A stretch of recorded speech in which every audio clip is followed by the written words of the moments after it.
My own teachers in Medina, they tell me that when the radio was first introduced in Saudi Arabia, and this isn't just in Saudi Arabia, in every Muslim land the same thing happened. When the radio was first introduced, pretty much all the scholars said this is haram. And they even said this is sihr, magic. Because how can you have this device and we hear somebody sitting in London and Timbuktu and in Geneva, and we hear him, on this radio.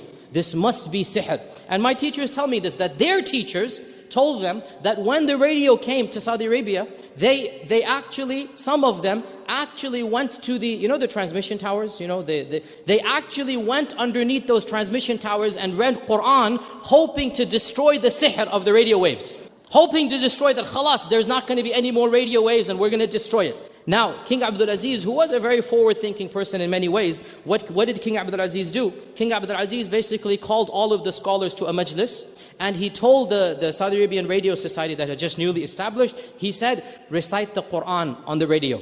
So for the first time, the scholars heard the radio, and they heard the Quran being recited on the radio, and they said, this cannot be sihr then, because if it's sihr then there cannot be Quran, and so they changed their mind about the radio. But guess what happened when TV was introduced? Much worse. In fact, just a side point here is one of my tangents here. When they introduced the television, it wasn't just reading Quran under the towers. In 1966, the first television tower and broadcasting station of Riyadh, the first television station was stormed by fundamentalist fanatics, and they took it hostage, and they demanded that basically no more television be broadcast in Saudi Arabia. And again, just FYI, completely tangent here, but there was a member of the royal family, of the Al Saud family, in that tower.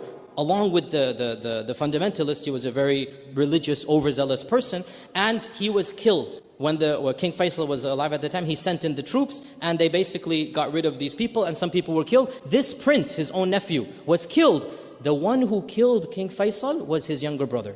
Somebody shot Faisal point blank range, that was his nephew. The one who shot King Faisal was the younger brother of the one who was killed in 1966, and so some say there was a motive of revenge.